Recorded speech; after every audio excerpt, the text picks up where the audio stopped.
Smart FM. Smart Career. Jumpa lagi bersama dengan saya William Darmawan. Kali ini dalam podcast Smart Career, kita mengetahui bahwa di zaman sosial media ini, profesi content creator sangat menjanjikan. Apalagi kita sudah melihat banyak contoh kisah sukses yang sangat luar biasa dan menginspirasi. Tapi tahukah Anda, smart listeners, bahwa di balik itu banyak perjuangan yang sebetulnya juga tidak mudah gitu ya. Yang sepertinya kita lihat di sosial media kok enak-enak banget gitu ya. Happy-happy aja. Dan pada kesempatan kali ini kita akan menggalinya bagaimana menjadi full-time content creator bersama dengan entrepreneur and content creator Rifka Syafina. Halo Mbak Rifka. Halo Mas Willy. Gimana kabar? Sehat, alhamdulillah. Jadi sekarang profesinya full-time content creator atau ada profesi lain? Ya itu tadi entrepreneur sih paling. Oke. Aha. Tapi dengan konten juga sudah termasuk totalitas ya dalam membuatnya?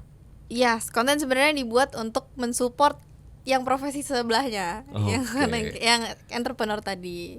Konten-konten apa yang dibuat Mbak Rifka? Boleh di-sharing kepada smart listeners? Oke, kalau yang jadi saya punya akun ada 2. Sebenarnya ada 3 sekarang, cuman yang 3 ini masih dalam proses pembuatan.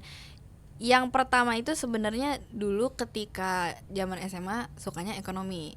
Makanya nge-share tentang ekonomi. Cuman sekadar sharing aja. Jadi nggak ada purpose, oh nih pingin diduitin nih atau pingin dijadikan pekerjaan nih, nggak ada gitu. Cuman sharing aja. Cuman setelah sharing-sharing itu ngelihat, oh kayaknya kok mulai paham nih dari segi algoritmanya, cara bekerjanya bagaimana. Akhirnya ngebuatlah agensi content creator, agensi untuk content creator gitu. Jadi untuk membantu content creator biar lebih mudah gitu, terutama yang sibuk gitu.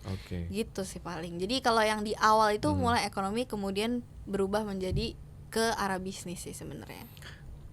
Kalau smart listeners mungkin masih penasaran gitu ya, kerjaan content creator tuh ngapain aja sih? Dan apakah ini termasuk profesi yang menjanjikan? Kalau ngapain aja sebenarnya gini, content creator tuh dibedah ada beberapa step gitu. Jadi kalau misalnya ini yang memang profesional ya, yang bukan cuman sekedar sharing, dia punya ide spontan kemudian dia share di sosial media gitu. Kalau misalnya dia punya profesi ini kemudian dijadikan sebagai profesi profesional, maka ada beberapa step. Nah, yang pertama itu adalah step dia cari ide pasti. Ya kan, cari ide, dia research kira-kira audiens yang dia punya ini punya pain points apa, punya kebutuhan apa, punya pertanyaan apa. Akhirnya kemudian dia rangkum jadi ide. Setelah jadi ide digeser jadi konsep.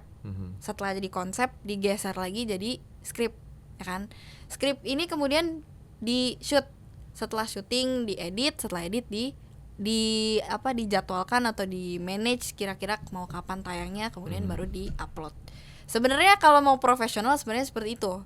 Gitu. Ada urutannya ya? Ada urutannya sebenarnya. Jadi kalau misalnya dikatakan cuman bikin video doang tinggal edit di CapCut, enggak sebenarnya. Tidak semudah itu. Tidak semudah itu sebenarnya. Gitu. Kalau misalnya begitu kan kadang-kadang juga banyak masyarakat yang hanya bikin video-video ya, story gitu, tapi tanpa alur yang jelas, akhirnya juga tidak menyampaikan informasi apa-apa gitu. Sebagian begitu kan. Tapi dengan skrip yang mungkin dibuat sebelumnya, konsepnya, akhirnya ketika di lapangan tuh bisa ketahuan gitu. Oke, kita mau ngambil gambar apa. Bener nggak sih, Mbak? Benar sih. Dan kalau misalnya udah punya sistem ini, itu jaga konsistensi sih. Jadi kalau misalnya ngandalin spontan, ketika moodnya nggak enak, pertanyaannya masih mau buat konten atau enggak gitu. Gitu sih. Berarti bisa dipelajari ya untuk menjadi content creator ini? Bisa sih, harusnya bisa sih. Dengan 2025 gitu harusnya bisa sih. Setiap orang minimal latihan dulu. Coba-coba. Latihan, kemudian dibiasakan untuk tadinya bikin skrip. Dan baru kita mengambil gambar secara baik, itu juga sebetulnya bisa dilatih ya? Bisa dilatih sih sebenarnya. Syaratnya apa nih jadi content creator? Harus good looking atau good communication atau unik gitu? Oke. Kalau misalnya ada yang nanya ketika mau jadi content creator pertama kali, belum pernah nyoba, itu lebih penting kualitas apa kuantitas? Kalau ada yang nanya gitu, aku kan jawab kuantitas. Kenapa? Karena ketika orang baru pertama kali mulai ngonten, dia belum tahu nih strength-nya dia apa. Ya, jadi dia belum tahu kekuatannya dia nih apa gitu. Ada orang yang memang dia good looking. Itu privilege yang memang bisa jadi strength-nya dia. gitu. Tambahan. Jadi ketika dia ngomong apapun orang dengar gitu. Tapi orang yang good looking dia harus nyari slide-nya dia lain.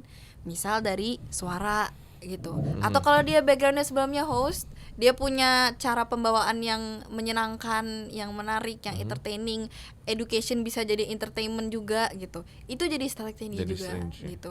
Jadi ada masa dimana kamu harus latihan dulu. Kalau kata Mr. Beast itu buat dulu 100 video jelek gitu. Latihan dulu buat 100 video jelek, nanti di situ kamu nemu, oh aku nyamannya di sini ya gitu. Strike-nya aku gitu. Topik-topik apa saja atau konten-konten apa saja yang biasanya everlasting dan disukai oleh masyarakat? Kalau topik sih harusnya sih semua topik cukup relevan di setiap masanya ya. Misal mau bahas bisnis gitu misalnya, itu harusnya sih bisa everlasting ya gitu. Kalau misalnya everlasting tuh gimana contohnya? Ya banyak Apa yang tidak everlasting? disukai, ya hampir semua everlasting ya, karena Hampir semua everlasting. semua ya. Apa yang tidak everlasting?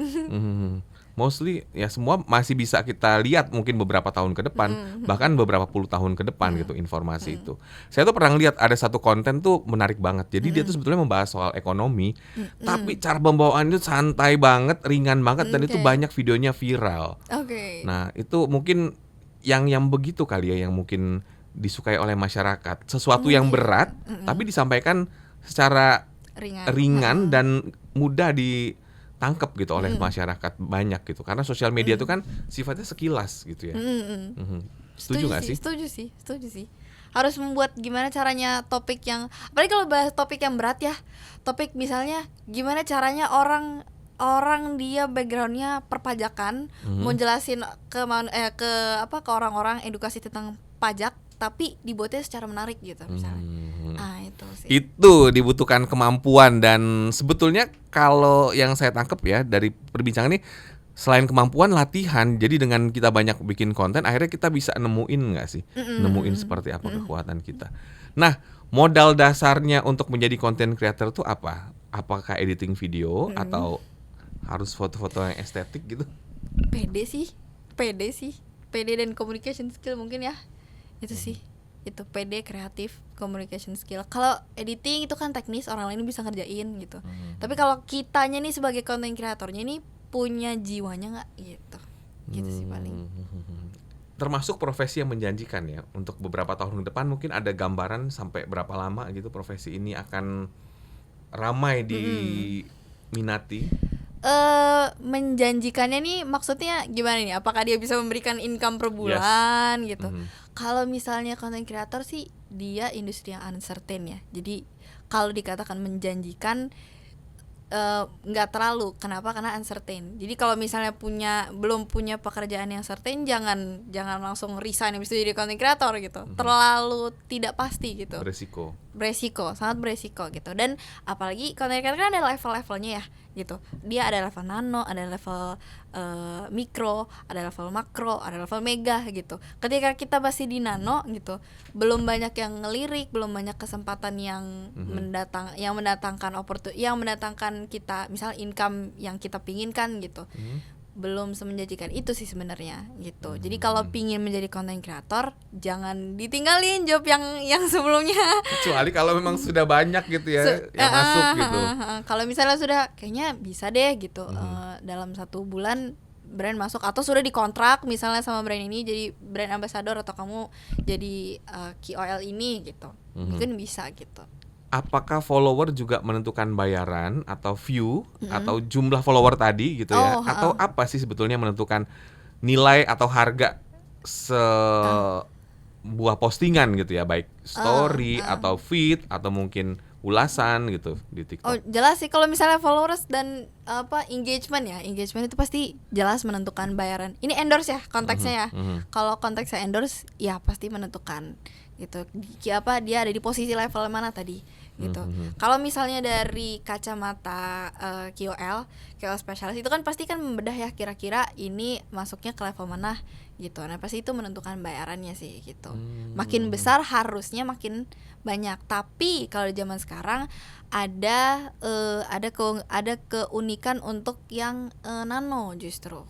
karena dipandang ada pandangan dari masyarakat bahwa kalau misalnya dia terlalu besar itu kayaknya jadinya nggak jujur gitu, agak scripted, nggak bisa seblak-blakan itu gitu. Tapi karena ini nano, jadi dia bisa mengatakan hal yang menurut dia nih reviewnya ini jujur gitu. Makanya ketika ada brand masuk itu sekarang juga ngelihat atau juga ngelirik influencer-influencer yang levelnya nano gitu, nggak cuman yang mega atau makro atau yang besar-besar aja, tapi yang nano juga punya potensi untuk dilirik sama brand sebenarnya. Karena secara trust itu lebih ada di yang nano gitu. Gitu sih. Jadi untuk yang masih belum terlalu banyak followernya, kesempatan tuh ada ya, karena Tetap brand ada sebenarnya. sekarang juga sudah melirik. Tetap ada, tapi dia harus punya kolam yang sangat kuat. Oke. Gitu. Kolam apa nih, Mbak? Kolam Misal ikan tadi apa gimana? misal dia bahas tentang masak gitu ya. Dia punya komunitas yang sangat kuat. Komunitas yang dia punya followersnya itu sangat spesifik. Ibu-ibu, ibu rumah tangga, terus suka masak gitu. Nah, ini kan kolam yang sangat berpeluang untuk menjadi bisa dikonversikan jika brand yang relevan itu masuk. Misal dia brand panci gitu, misal masuk ke komunitas itu. Nah, itu sangat berpeluang untuk dikonversikan ke sales si brandnya gitu. Gitu sih, karena komunitasnya sangat kuat gitu. Komunitasnya sangat kuat, meskipun kecil tapi kuat gitu. Jadi lebih spesifik sih gitu. Walaupun mungkin jumlah followernya tidak banyak, tapi engagement ke mereka itu sangat dekat gitu ya. Dan follower tuh merasa dekat juga dengan si content creator ini, sehingga brand bisa melirik gitu. Iya benar. Oke, nah untuk menentukan red card, ini pertanyaan penting nih, karena banyak juga nih cerita-cerita katanya kalau jadi content creator tuh bayarannya tuh gede banget, menggiurkan. Itu real atau mitos nih, Mbak? Tergantung dia levelnya di mana sih sebenarnya. Tergantung levelnya di mana. Kalau tadi untuk menentukan rate card, nah ini juga banyak nih orang-orang yang dia nggak tahu positioning dia sebenarnya di mana nih. Dia sebenarnya nano ngerasanya udah mikro gitu. Jadi dia naruh harga yang kemahalan gitu. Makanya sebelum kita mau nentuin rate card, harus research dulu sebenarnya kita di posisi mana, kira-kira di posisi segitu biasanya rate cardnya berapa, kita topik yang dibahas apa, engagementnya berapa gitu. Itu harus dihitung dulu sih sebenarnya. Dan tiap orang beda-beda gitu. Tiap orang beda-beda. Tapi jangan mahal-mahal ya, Mbak. Jangan mahal-mahal ya kalau saingannya banyak soalnya content creator. Saingannya banyak dan ya itu tadi sih, kalau misalnya salah harga juga yang mau nge-hire dia jadi kayaknya belum se-impactful itu gitu. Udah dibayar mahal tapi nanti impactnya gak seberapa, justru malah reputasinya dia sendiri yang kurang sih gitu. Yang impact itu adalah setelah dia posting gitu ya, baik itu di TikTok atau di Instagram atau sosial media lainnya, ada engagement kayak misalnya dia mempromosikan produk, akhirnya terjadi peningkatan penjualan gitu. Seperti itu kan? Iya benar. Jadi kan saya kan pasti kan kalau brand juga ngeliat ini kira-kira nguntungin gak nih kalau misalnya kita bayar dia nih gitu. Jadi kalau misalnya naruh harga abis itu kemahalan, terus abis itu ternyata nggak ada impactnya buat ke brand, kan sayang kan, dari brandnya juga nggak mau menggunakan dia lagi di kemudian hari gitu sebagai media penjualan gitu. Gitu sih. Baik, luar biasa apa yang disampaikan di perbincangan podcast kali. Terima kasih banyak atas waktunya, dan semua listeners, profesi content creator menjanjikan untuk kita semua. Namun di balik itu semua butuh perjuangan, konsistensi, dan juga konten-konten yang menarik yang bisa Anda sajikan di sosial media Anda. Terima kasih atas perhatian Anda. Kita ketemu lagi di podcast selanjutnya. Saya William Darmawan. Sampai jumpa. Smart FM. Smart Career. Make your future better.